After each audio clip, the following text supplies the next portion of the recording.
Quick update on this Meccano Brooklands. I ended up spending all day yesterday just playing with this, which was good. It was quite a restful sort of afternoon day. Today it's another really nice day. We actually had a little bit of frost this morning, so it's definitely getting cooler, but it's a nice sunny day, and we're actually going for a walk as part of the fundraising for our local village hall thing. There's a series of walks on the neighbouring farms, and we're actually going to go to the farm that's just over there past our neighbours, which is where we actually get our milk from. But the car's coming along. It's quite tricky. It's actually a really interesting engineering problem trying to build something in this stuff, because you're limited by that hole spacing. That half-inch hole spacing makes things interesting, especially when you're trying to do things like this, which is curve things in. If this was a Bentley or chassis, it would just be straight. It'd be nice and easy. But the Brooklands got all these curves and the gooseneck, and this is a key feature of the Brooklands, so I wanted to have that. And I've been playing with the steering, trying to get that to work. Because there's so much slop in the parts, it's not great, but it does work. I don't get much lock. It took a lot of engineering to make this work.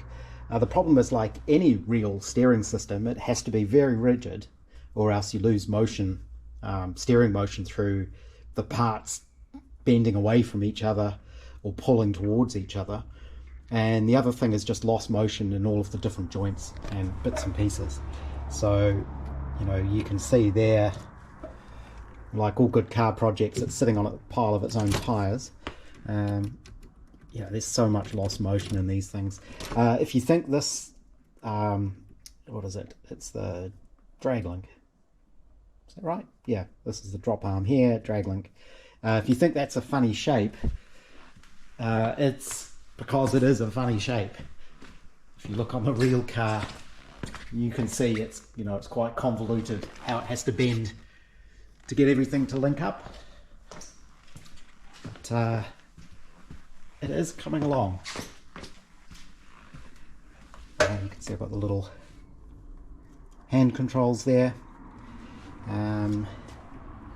So we are getting there. This is the tie rod.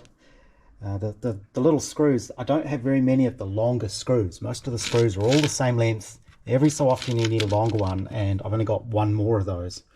So I need to really get more screws. But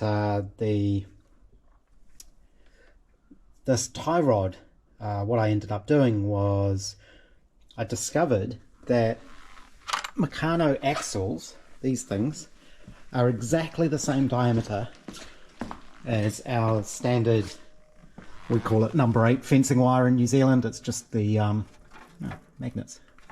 It's just low tensile fencing wire, which is exactly the same diameter. So I have a effectively unlimited supply of Meccano shafts, and that meant I was able to make a shaft for this, which is exactly the right length to also work as kind of a lock against the nuts coming undone. So that's the other problem with Meccano. There's no sort of lock nuts or anything. It's all just done up by friction, and everything comes undone. Everything loosens. Anything that moves will come loose. Same with the grub screws. These sort of things come loose. If these two collars shift, you end up with the worm gear moving, which is exactly like a real steering box. You always have to adjust them and get the end float and things like that correct. Same problem, just in miniature. But it's coming along. These are the rear springs. They will kind of hook on there. And again, this is where this hole spacing causes me issues, because if you bend a piece, of course you're changing the spacing. So obviously if you lie another piece next to it, as this bends, the holes move, so nothing lines up. So I think what I'll use is, these are actually curved bits, but I found you can flatten them and it gives you the slot, which gives you a bit more motion in the parts. So we'll see how that goes. But yeah, like I say, it's coming along. So much lost motion in that steering though, but it just gives the idea. I mean, I'm not going to be driving it. I did figure out though that because the scale of this model ended up being 1 to 6.66, funnily enough, it fits the standard sort of action figure size. So I mean, it is like a real Brooklands, it's a tight fit, but your little man can sit in it. So maybe when it's all done, this is just a really cheap one of these figures, but apparently there's a whole hobby around these figures and customizing them, and you can buy, I guess they're 3D printed custom heads of famous people for some reason. So yeah, maybe I'll get one of those from China. But you can see the scale's about right, and this is why you can't drive a Brooklands in boots. You need very narrow shoes. So this guy I got ages ago. Like I say, this is just a cheap version to turn it into a model of a Federation Guard from Blake 7. So I never quite got past this bit. But if you want to do that, there was a website around that showed how somebody had made this custom Blake 7 action figure. Anyway, another distraction. Like I say, we're off for that walk, and then I'm going to have to leave the Meccano alone, and I need to do a bit of tidy up here and put some of this wood and stuff away. But then I think it'll be on to welding practice. And I'll also, when I shift this timber, I'll keep that piece there as it is and just put it away in my little storage area over there. I'm going to dig out the aluminium sheets because those I'm going to need for the car. And then I think this week I can start making panels.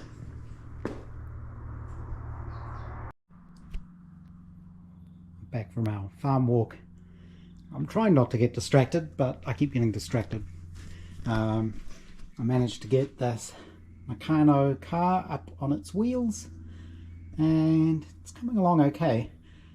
I don't think I'm going to be able to do a gearbox. There's just not enough room, and I don't have enough bits.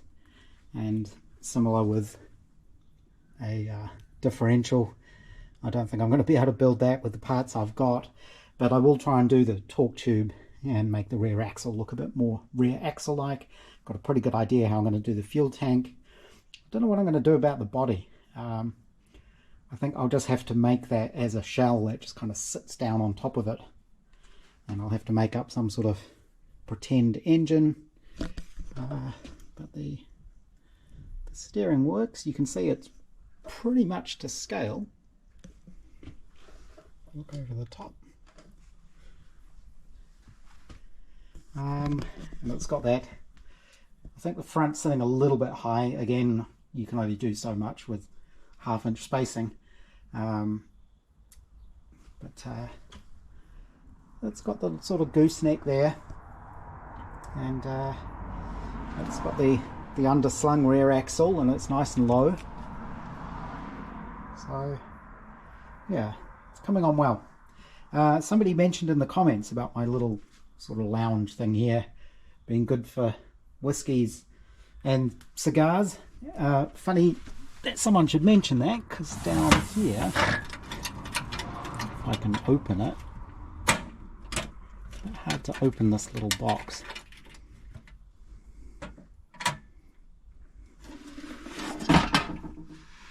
So here I have got some garage whiskey, some little glasses, probably rescued from an op shop for 50 cents each.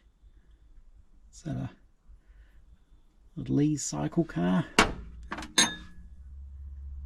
1912 Zadell. What's that one? Oh, Ford Model A, 1930. And I found, this is what my mentor Joss used to smoke, amongst other things. But these must be ancient now. I don't really smoke, so obviously I haven't touched them. But there we go. Oh, that's pleasant.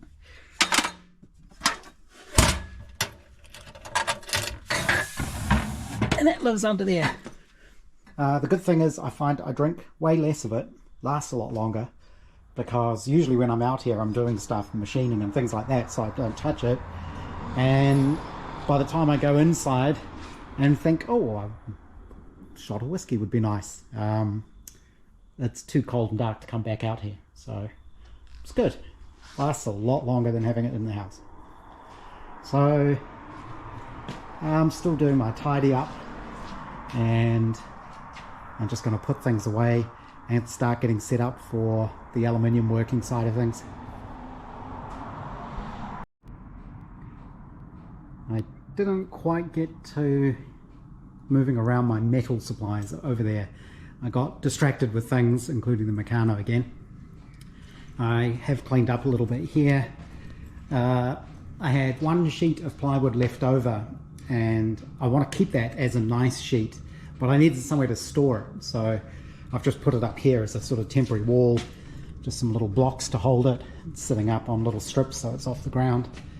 That'll keep it there quite nicely. I guess if I really wanted to, I could fully line this little thing, but it doesn't really matter. And I used some of the leftover timber 2x4.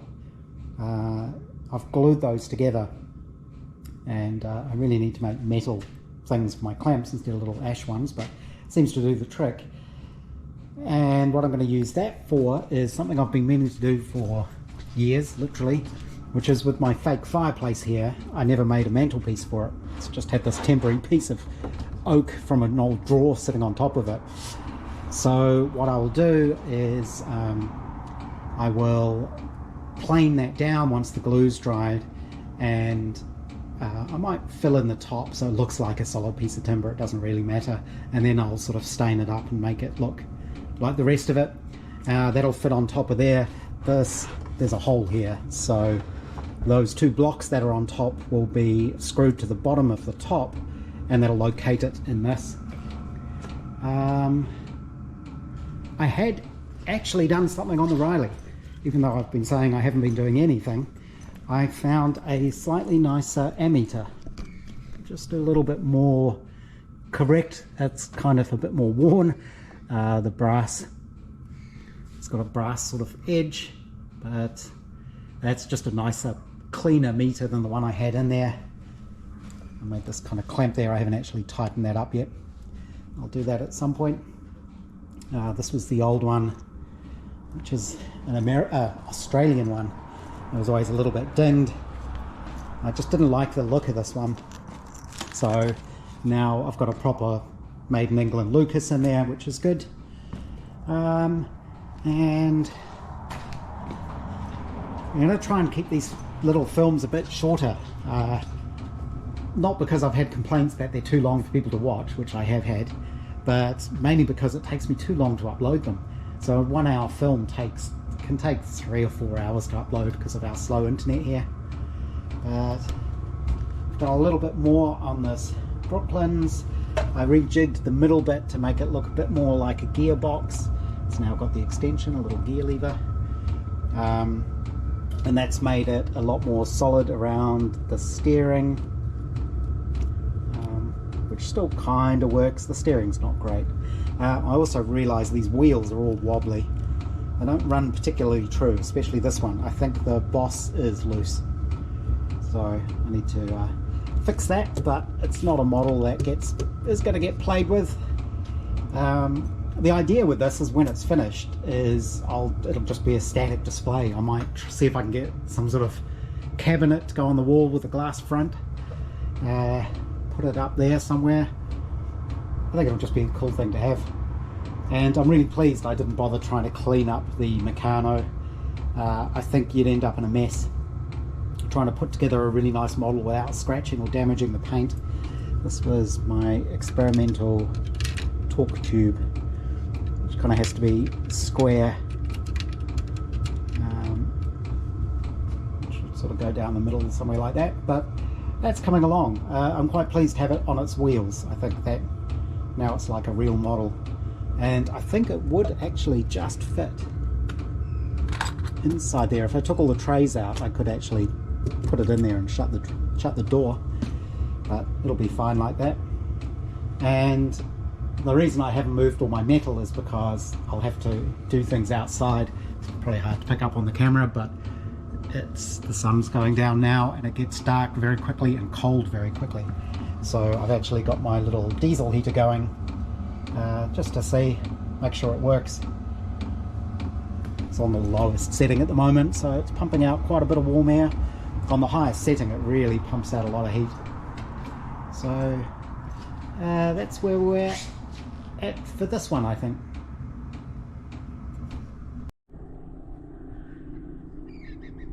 On the farm walk, kind of at the top of a hill, you can see our house just in there. There's our road. There's a big quarry here, and the expressway down over there. So I can see a little bit of the expressway from my office window. I think it's this section here, because there's a line of sight kind of from our place there through here down along all these valleys, and you can just see the expressway. It's very interesting getting a different perspective on things, a different view from what you're used to.